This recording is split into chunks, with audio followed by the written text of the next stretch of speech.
Selamat berjumpa dengan saya, Dr. Roy Kedanijo, dari Klinik De Leandro, Jalan Brawijaya, Merauke, Papua Selatan.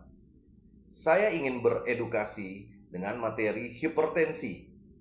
Pasti sahabat sehat tidak asing dengan istilah hipertensi. Hipertensi merupakan satu kondisi yang terjadi secara kronis atau yang terjadi secara lama pada seseorang yang mengakibatkan terjadinya peningkatan tekanan darah, di mana pada saat dilakukan pemeriksaan tekanan darah maka didapatkan hasil yaitu tekanan darah sistolik atau biasa dikenal dengan kondisi di mana nilai atas yang disampaikan oleh petugas kesehatan kepada pasien yang diperiksa, itulah yang disebut dengan tekanan sistolik, mencapai lebih dari sama dengan 140 mm air raksa. Sedangkan tekanan diastoliknya atau tekanan bagian bawah yang biasa disampaikan oleh petugas kesehatan kepada pasiennya pada saat diperiksa, yang secara medis disebut tekanan diastolik, itu mencapai pada angka lebih dari sama dengan 90 mm air raksa.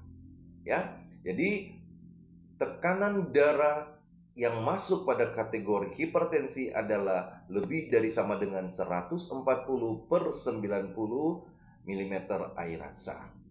Siapa saja yang berpotensi terkena hipertensi? Hipertensi dapat terjadi pada siapa saja, khususnya pada usia lebih dari 15 tahun ke atas, mempunyai potensi untuk mengalami hipertensi. Hipertensi atau penyakit darah tinggi merupakan penyakit yang biasa dikenal sebagai penyakit perusak diam-diam dan pembunuh secara diam-diam. Mengapa demikian? Karena pada kondisi hipertensi atau tekanan darah yang tidak terkontrol dapat menyebabkan berbagai kondisi yang tidak diinginkan atau yang dikenal dengan komplikasi.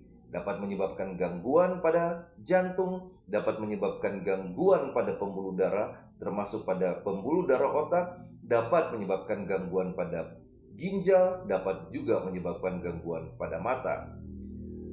Hal itu dikenal dengan komplikasi stroke, di mana terjadinya gangguan pada pembuluh darah otak, serangan jantung apabila hipertensi menyebabkan komplikasi pada daerah jantung, gagal ginjal pada pasien-pasien hipertensi yang tidak terkontrol dan menyebabkan terjadinya komplikasi di daerah ginjal, juga dapat mengalami gangguan pada mata, bahkan kebutaan apabila komplikasinya terjadi di daerah mata. Dengan adanya kondisi-kondisi hipertensi dan komplikasinya, maka perlu untuk mengetahui faktor-faktor pencetus hipertensi agar supaya kita dapat menghindari kondisi hipertensi, atau pada orang yang sudah mengalami hipertensi dapat menstabilkan kondisi hipertensi. Faktor-faktor pencetus hipertensi atau faktor-faktor pencetus terjadinya kenaikan tekanan darah seseorang diantaranya, yang pertama adalah faktor berat badan. Kondisi-kondisi dengan berat badan berlebihan dan kondisi-kondisi pada orang-orang dengan berat badan kategori obesitas dapat meningkatkan tekanan darah seseorang. Oleh karena itu, mengatur pola makan dan menurunkan berat badan menjadi salah satu pilihan dan sebagai salah satu cara untuk mengendalikan tubuh kita untuk tidak mengalami hipertensi, serta untuk mengendalikan kondisi penderita hipertensi untuk kondisi hipertensinya menjadi lebih stabil.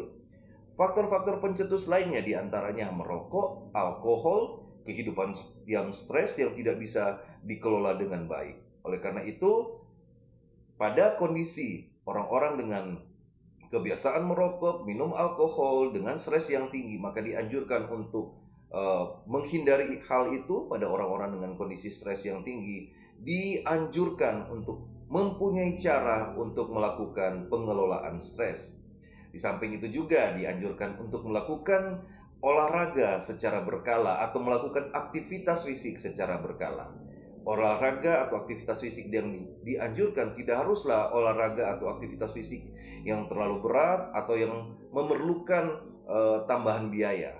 Dengan berjalan kaki misalnya menjadi suatu kebiasaan, maka itu pun merupakan satu kondisi aktivitas fisik yang dianjurkan untuk mengelola tubuh kita, menghindari hipertensi, serta pada penderita hipertensi untuk menstabilkan tekanan darahnya. Dan pada penderita atau orang-orang yang sudah mengalami hipertensi, maka ditunjang juga dengan mengatur kondisi setiap harinya dengan tidak lupa untuk meminum obat antihipertensi atau obat pengatur kestabilan darah Anda, darah tinggi Anda dengan secara rutin dan sesuai dengan dosis yang dianjurkan.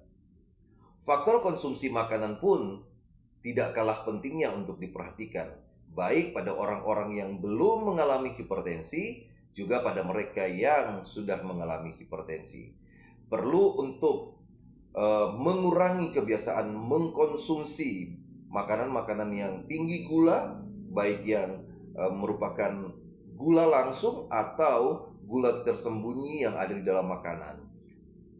Terlebih itu juga, jangan melupakan juga untuk tahu berapa kadar anjuran mengkonsumsi garam atau olahan-olahan yang diolah menggunakan garam. Jangan melebihi dari aturannya, yaitu mengkonsumsi garam jangan lebih dari 2000 gram atau mengkonsumsi garam lebih dari 2 sendok teh setiap harinya.